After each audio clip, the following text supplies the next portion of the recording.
The following is a Comfortably Zoned Radio Network production. The book weeks.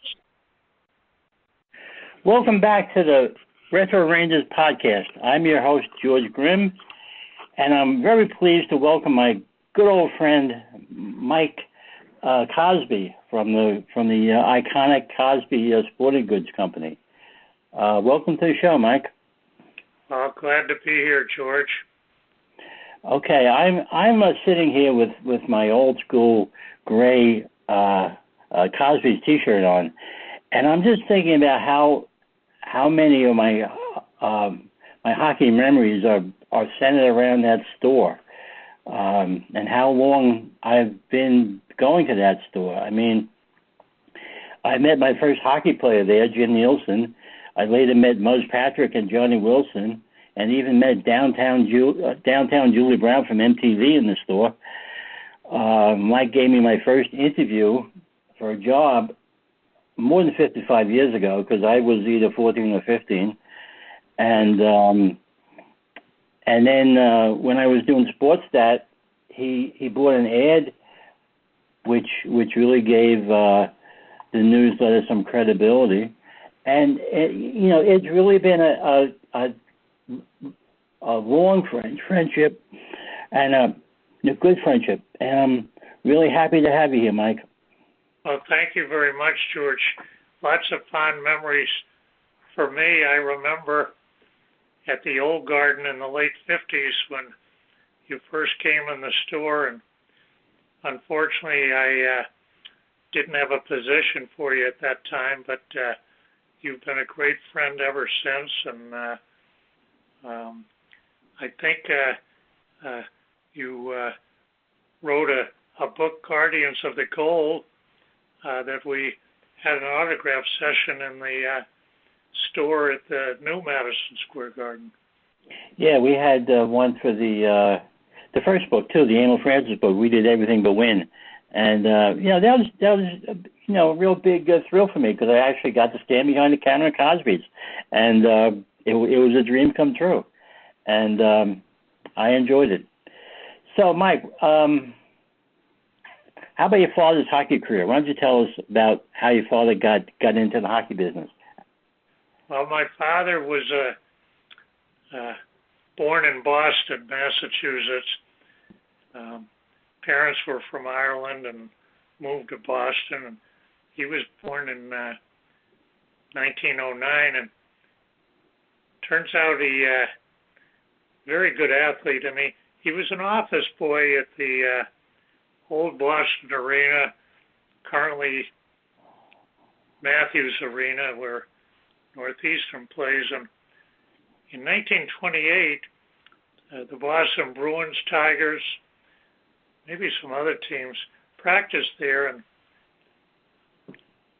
one of the practices, a goalie didn't show up, and someone came and said, "Jerry, come on, we need you as a practice goalie." And he went out and did well and became practice goalie for a few of the teams. And as time went on, by 1933, Walter Brown was the coach of the United States World Team that was going to Prague, Czechoslovakia that year, and he picked my father as a goaltender for that team, and they ended up winning the gold medal. Wow. And they played 5 games, and he only allowed 1 goal in 5 games. And at that time that he was the backup goal, the practice goalie, he was also mentored by Tiny Thompson of the Boston Bruins, so that probably helped him a lot too. Oh, that for sure, and he got to know a long time Frankie Brimsek. Yeah. A lot of great goaltenders. Yeah. And then he went to the that was the gold medal. And then he moved to New York. Well, he in between he did move to New York about 1938, and But between that, he played in the British English League That's in right. London, England, Mm-hmm. and not many people even knew there was that league. And but he was in 1935.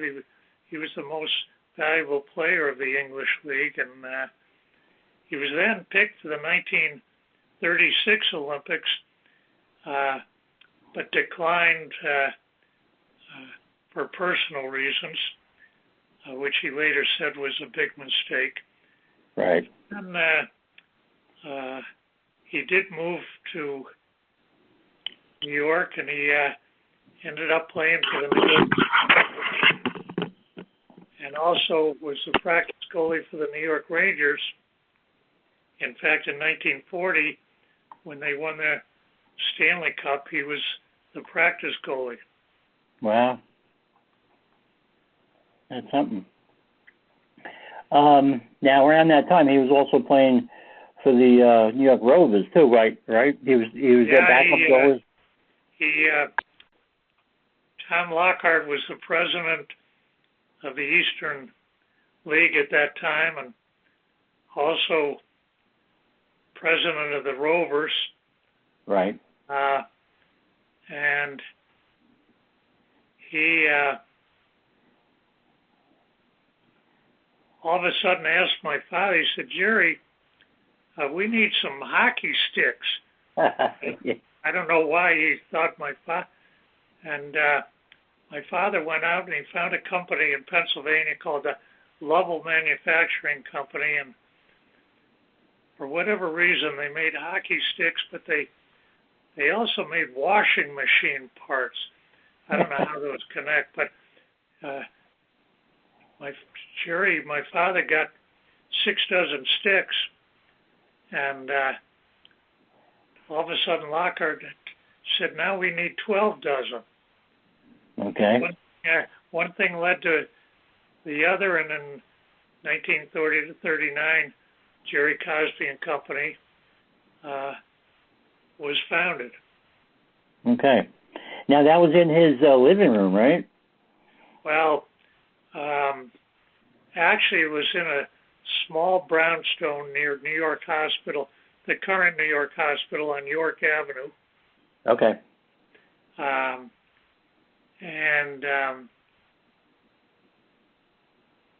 That didn't stay long, and the next door ended up at Rockefeller Center at 12 West 48th Street. And he ended up playing a Rover game in 1941, and Pearl Harbor came, and he was called out after the game to report for duty. Oh. He had gone to OCS, Officer Candidate School in Miami, and he ended up being sent to Reno, Nevada, as an air pilot trainer for the Army. Wow. And he was there till 1945, and had some family run the store while he was away, and then came back, and in 1946 things got real busy, and he worked with his brother who was in the store, but he and my mom and myself, he bought a house in Stockbridge, Massachusetts, sort of central to calling on colleges, prep schools, high schools. Right. In not only hockey, but getting into football. Okay. Baseball. Yeah. Okay. Now, when did he move into the store on 50th Street and 8th Avenue? 1958. I had ended up at a prep school with Bill Jennings' son. Right. Bill was the president of New York Rangers, and right. at a family weekend, I was playing on a football team with Jennings' son, and my father noticed there was a vacancy on the corner of 50th Street and 8th Avenue, and he asked Jennings, and he said, Jennings said, "Why do you want it?" And my father drove down from Massachusetts at 6 a.m. Monday morning and signed a lease, and that store went on until the new garden was built. That was there. He was there till 1968, I guess. Yeah. Yeah. That was a nice store. It was a big store, and it was my first experience with Cosby's. I know your father used to let me walk around the store and just look at the stuff and put on the gloves and stuff, and that's where I met Jim Nielsen, and that was a nice store.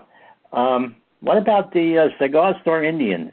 Tell us that story. Well, there was a newsstand on 52nd Street and 8th, and I guess he went in there to get whatever, and outside that newsstand for quite a long time there was an cigar store Indian, and all of a sudden my father asked the owner, "What are you doing with that?" He said, "Why, you want it?" He said, "Yeah, I want it." So he sent down a couple of the kids from the store with a dolly, and they loaded it up in the store, and it ended up back here in the Massachusetts in the house that I grew up in. In fact, it's still here. It's still there, huh? Wow, that's an artifact. Yeah, and then you moved to the new garden. The first store I remember was the one on the street level, probably on 30th Street, 31st Street? 31st Street between 7th and 8th. Right. And in 1978, the garden needed our store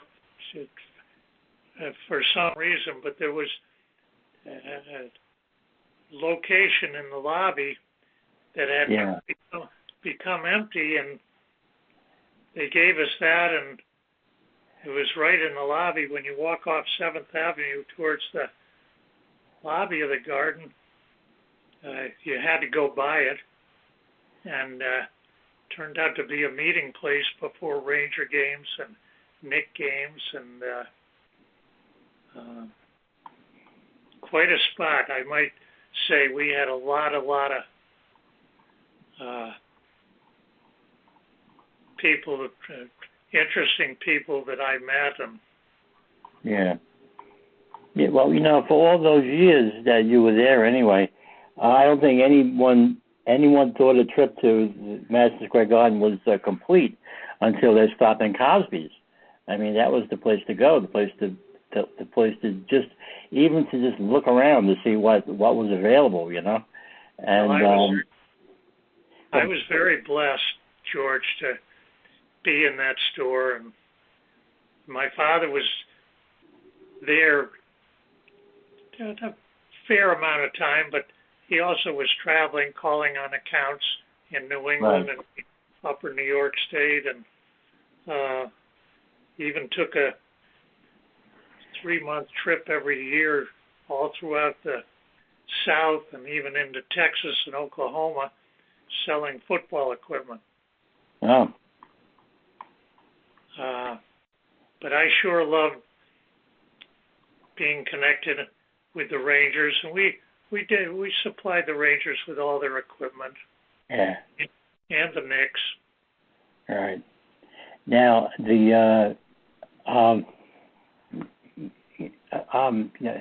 as far as your father, I had read that he was an innovator. He was the one who designed hockey jerseys so players could wear their elbow pads underneath the jersey, and he redesigned helmets, and he really innovated many of the improvements in the sports equipment field for hockey anyway. Yeah, well, he came up with he was the first person ever to use Velcro in hockey equipment for connecting, elbow pads around the elbow and shin guards around the leg and different, quite a few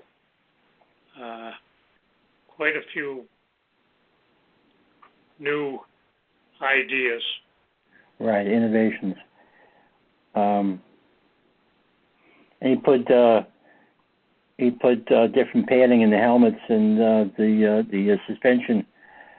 The way they were suspended on the head. He changed that too. So he was quite a man. In the Rover days when he was backing up for the Rovers, did he ever play for more than one team on the same day? Well, he did, George, and he was the star goaltender for the Rovers. Right. But occasionally, the Rovers used to play at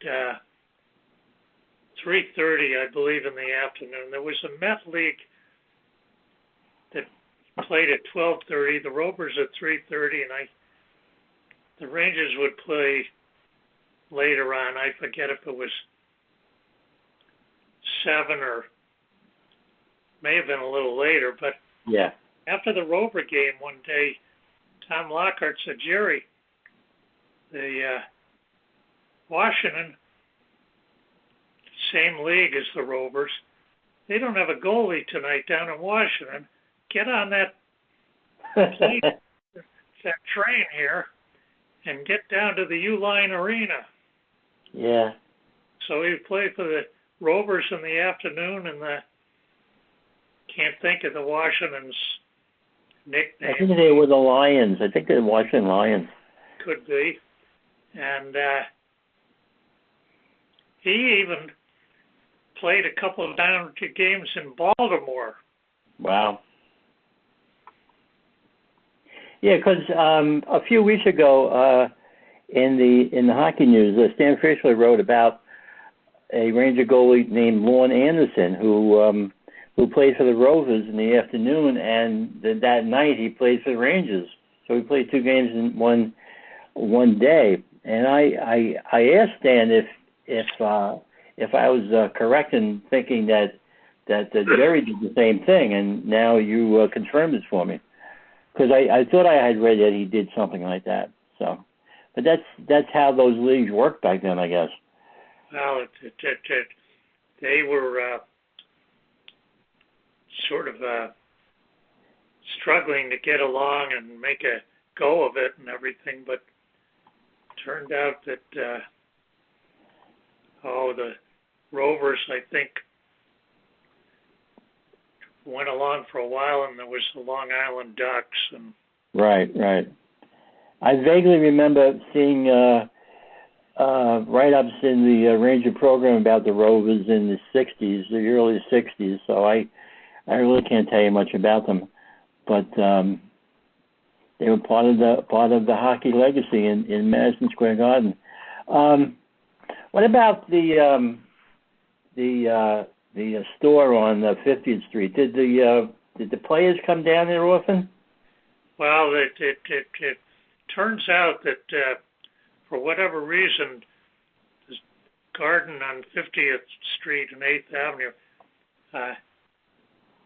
did not have a stick room. Oh. So the stick room was in Jerry Cosby's store. And the players would come in, and in those days, the 2 sticks manufacturers they used in the late 50s, early 60s were Northland Pro, right, and CCM. CCM, yeah.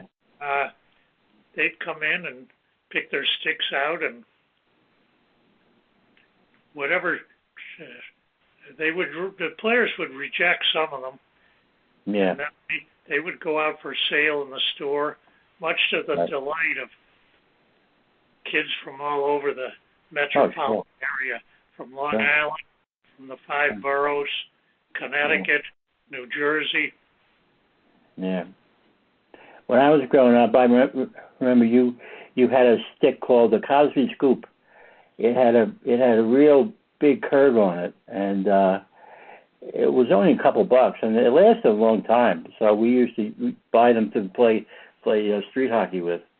Well, we had those made by a company out of Canada, and in fact, people think Stan Mikita and Bobby Hull invented the curved stick. Well, that wasn't true. They went to Europe with the Rangers in 1958, and Andy Bathgate was the first to have the curved stick. Right. And he showed Hull and Mikita, and then Hull and Mikita really took it to extremes. Yeah. Made their sticks, had their sticks made with a much bigger curve, and right. The Cosby Scoop had a much bigger curve. Mm-hmm. In fact, we used to have the Mullen brothers, Brian and Joey Mullen, were from Hell's Kitchen on 50th Street and 9th Avenue, and they used to come in the store all the time. And mm-hmm. They were great roller hockey players, and then became great ice hockey players. Yeah, yeah. All right, growing up, so close to the Rangers like that, who, back then, who really impressed you as a player? Who were your favorite Rangers back then? Andy Bathgate was my idol. Yeah. I still have a stick. I used a stick. I ended up playing at a school up in Lake Placid, Northwood School, and Mike Richter went there, and that's right. Chris Nyland, Tommy Mellor, and I even used a Northland Bathgate stick up there. I still have it. Have one here. Yeah. At my house in Massachusetts. Too old to play now, though, George. Yeah, well, that's both our problems, but we can talk about it. We can remember those days of our youth. They were great days. I mean, those were the days, my friend. We thought they'd never end. Well, they had college hockey games at the New Garden here, and prep school hockey games.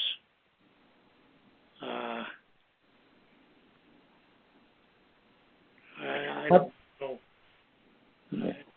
if there were. I don't believe there were any high school games. No. What about Bobby Hull? Did you ever have any interactions with him? Bobby Hull became a good friend of ours, and we made the National Hockey League All-Star jerseys from 1970 to 1987. Okay, and, good. I got to know that whatever city they were in, I had to take the jerseys, pants, and socks to the game where they were, so I got to know all these guys, and that included Bobby Hull. Yeah. Rest in peace, Bobby. Yeah. The one interaction I had with Bobby Hull, back then I used to stand by the players' entrance and try to get autographs when they were coming out, the Ranger entrance. And the visiting team used to come down the ramp right next to it. And the Rangers were playing Chicago this night, and the Blackhawks were coming down the ramp, and the fans were really giving it to the Blackhawks, really shouting some nasty things to them. And all of a sudden, Bobby Hull comes down, and everybody got quiet. And he came over, and he signed all our autographs and shook all our hands.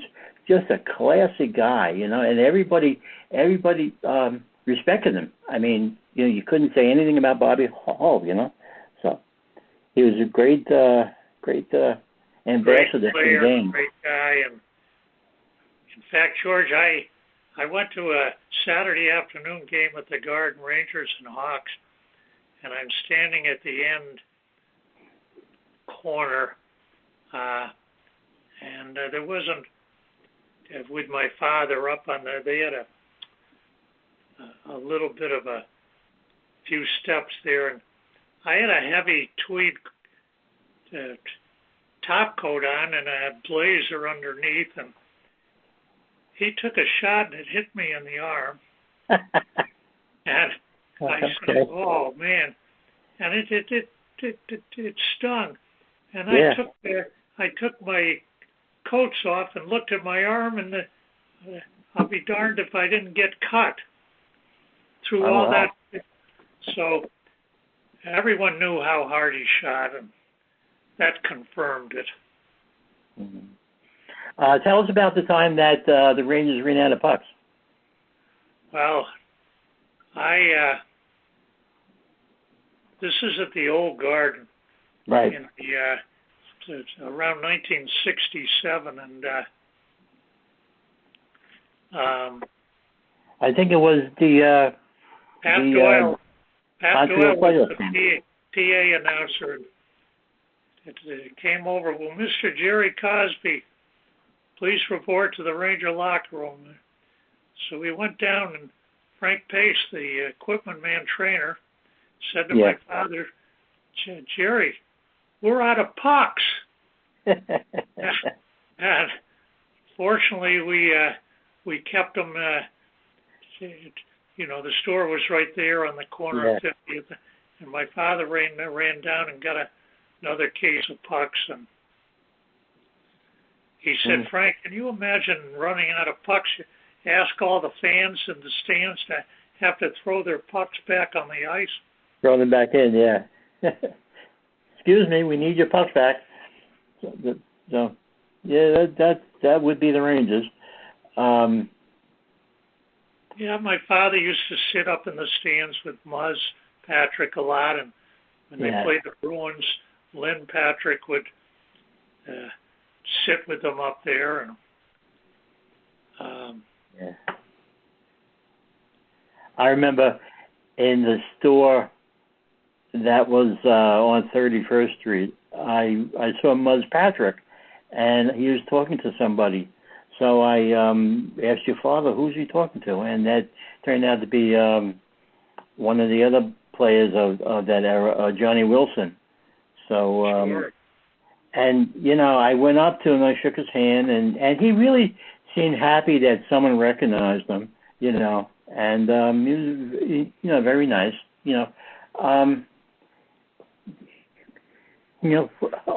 which is, one thing about hockey players that I've noticed, of that era anyway, they're all very nice, very humble, very down to earth.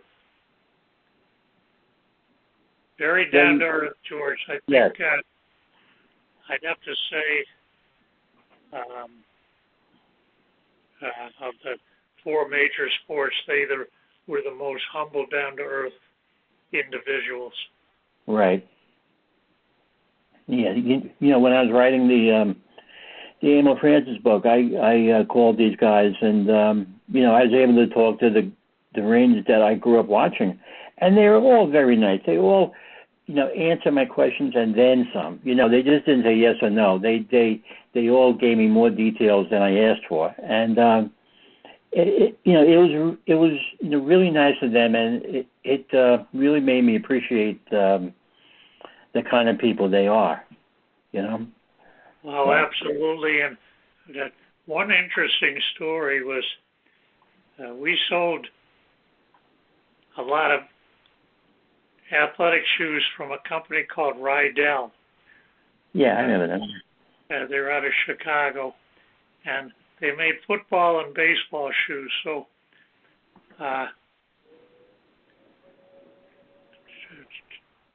my father had someone go up to Yankee Stadium and call on the Yankees and whoever the visiting team, and we ended up selling kangaroo leather baseball shoes. The RB and the KB were the 2 model numbers, and we sold them to Mickey Mantle, Wow. Billy Martin, Ted Williams. There was a lot of players that ended up buying their shoes from Jerry Cosby and Company. Right. In those days, they weren't getting them for free, and No. so they paid for them, and I don't think they were probably more than $15 or $20 a pair then. Right. How about the World Hockey League New York Raiders? You made their jerseys too, didn't you? Yes, we did, and it was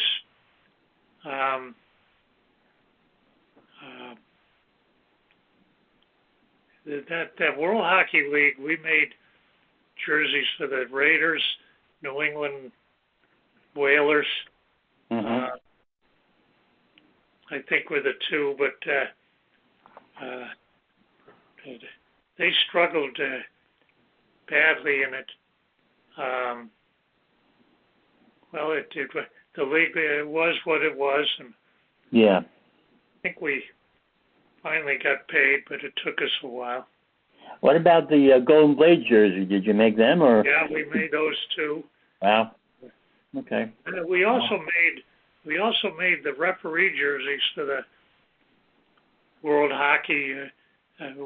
We have been making the National League referee jerseys. Right. I think Carl Voss was the referee in chief of the National League at one time, and he started having us make the shirts. Okay. Now, when John Ferguson came in as a Ranger GM, he changed the Ranger jersey. How did you feel about that? Well, I had to go along, and I prefer the current ones and Yeah. the one before Fergie's, and but I'll never forget. I think they were still training in Long Beach, and I'm out there with the new jerseys and trying them on, and all of a sudden Fergie says, "Look at these things. They're too big. They're crazy." And all of a sudden, Ron Greshner spoke up. He said, "Fergie, you can never have jerseys that are too big. These are the greatest." He said, "Stop giving Mike a hard time." Yeah, you had a friend in Ron Greshner. So, and it wasn't your fault that they were big anyway. And we What had about now? Go ahead. We had some great characters. Like we had a guy named Tom Barnwell. Tom the Bomb, yep. I remember him, yep. Tom the Bomb. And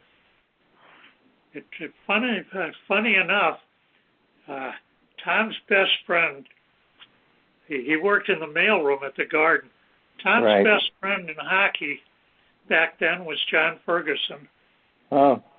When he was still playing for the Canadians. Canadians would come to the Garden, and Fergie would see Tommy. He said, "Tommy, rub that stick, rub that stick, rub that stick for good luck."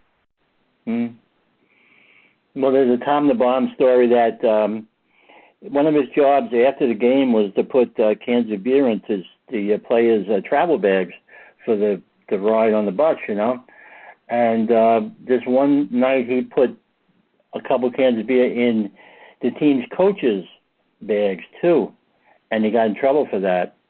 So I don't remember that one, but I know he used to get beer for the players, and they also used to get beer for after the games for whoever was refereeing that night.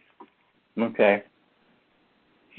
Tom the Bomb was great friends with all the football, NFL referees, NBA referees, NHL referees, and friends with the Major League Baseball umpires.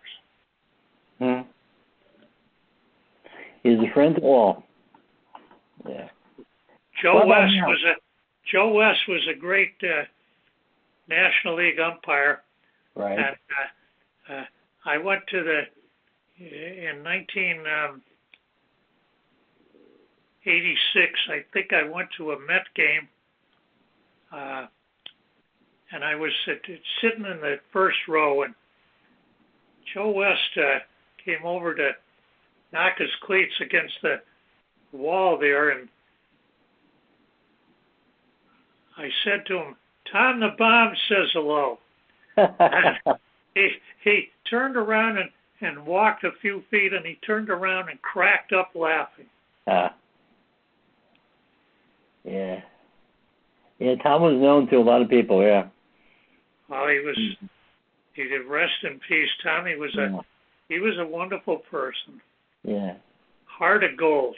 He took care of his family, and he had a big family. And a big family, yeah. So, all right. How about now? Is Cosby still operating? Operating. I know you're making beds. When COVID came, New York City and New York State made me close the store. Okay. And well, we kept the factory in Massachusetts, and we still manufacture equipment bags. Okay. A lot of hockey, football, baseball, basketball teams, and colleges and high schools, prep schools. So that part is still going, and the town I live in, Stockbridge, Mass, which is famous for Norman Rockwell, and that's 20 miles from the factory here. So to this day, right there. Yeah, you're right there. I'll be 78 in June. To this day, God bless you. That keeps me busy. Yeah, wow, 78, Mike, good for you.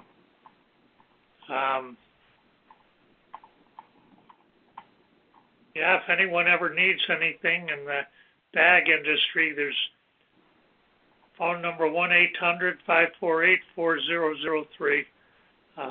Okay. And we're happy to make anyone whatever they need. Good. You got any other Jerry Cosby stories you can share? I'm trying to think, George. I'm sure there are a lot that I didn't get to. And Probably, yeah. I remember at the old garden, I was home on winter break or Christmas break, and I was down in New York helping out in the store or whatever, and I walked back in my father's office, and I walk in, and who's there but Andy Bathgate and Vic Hatfield with my father. Yeah. Great thrill. I still talk to Vic every so often. Good. He's okay now, but he's been through some health issues. But they're all wonderful. All the players that I ever met were wonderful. Yeah. They all had good things to say about Cosby's too. I interviewed Dick Duff for the book, and he said he always liked to go down to Cosby's and said it was a great family store. A couple other players. He became a great friend of ours. Yeah. It was just a it was a good store. I once said that it was a place where Jerry Cosby created a place for us to live out our childhood dreams, because back then, hockey was a sport that was kind of unattainable to most city kids, and we could go in the store and look around and kind of pretend in our mind what it would be like to go next door and play hockey on the garden ice, So, and even in the new garden, like I said, you never knew who you were going to run into. I was for the way we always considered the store, it was not only having customers, but also developing friendships. Yes. And to this day, I still get calls and talk to people that I've known for years. Yeah. Well, look at you and me. I've known you for over 55 years now, and that's a long time. And I can't think of any other people in my life that I've known for 55 years. So, that's something to think about. So. Well, it's been a great friendship, George. I'll tell you one thing. Around 1978, I was, now let me get this correct here.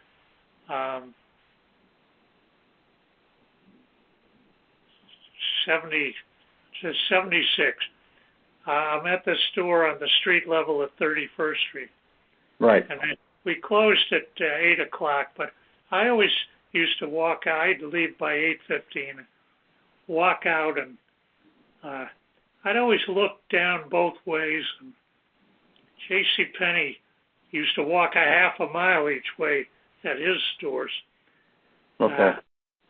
All of a sudden, there's 2 or 3 Japanese come around the corner, and then all of a sudden it turned into about 75 Japanese. So then it's 8:15, and they came in the store. Well. And they ate, the stuff jerseys of all the teams and all the leagues, and you couldn't get that stuff in Japan. No. I got to the store, George, at 3:20 in the morning. Wow. 8:15 to 3:20. Wow. This is money. They bought about $35,000 worth of everything. So naturally, they needed something to carry back to the equipment back to Japan. Yeah. We ended up buying a bunch of Cosby equipment bags. Yeah. Okay. With the logo on it, and they took them back. And back in those days, they used to have a ski competition on Mount Fuji. Okay. It was as big as the Super Bowl in Japan. Okay. So a bunch of the people doing the climbing on Mount Fuji or skiing or whatever had Cosby bags. Wow. And the Cosby logo got famous in Japan. Yeah. To this day, 2023, we have a significant, large licensing program in Japan. Wow. Well, look around your apartment there. Anything you see in your apartment, they make in Japan with a Cosby logo on it. Yeah. And I'm blessed that we have a representative over there, IMG. They send us royalty money. Okay. So very, very, very blessed. And I remember when I came home that night from them staying late, my wife said, "Where the heck have you been?" I said, "Well, you're not going to believe it." Well, I had all these Japanese people who wanted to buy stuff. Yeah, that's right. Oh, I've had a lot of... Holly Chester was the first PR director of the Islanders. Okay. He is a great friend of mine. He and I were roommates in New York City in the late 60s, and he went to Denver University with Jeff Jennings, another son of Bill Jennings, and my sister was out there, and we all kept these friendships up forever. Yeah. Good. Okay, Mike, we got to wrap this up now. I thank you very much. This has just been a wonderful conversation, and I'm just so happy that we've remained friends all these years, and I'm proud of my friendship with you, and I just want to thank you very much for coming on the podcast with me. Thank you for having me, George. I feel the same way about you, and I hope you call on me if you ever need me for any reason. Yeah. All right. Well, if you want to come back on the podcast, if you think of some more stories, let me know. You can always come back. All right. Well, I'm sure there's a lot that I didn't get to, but we'll talk in the future, and I would look forward to that. All right, Michael. Thank you very much. I really appreciate it. All right, George. Have a good night. Bye-bye. The proceeding has been a Comfortably Zoned network production. You are advised to keep your dreams wet, your humor dry, your children and grandchildren out of military recruiting offices and off the laps of clerics who wear dresses. Thank you for listening, everyone. Happy trails.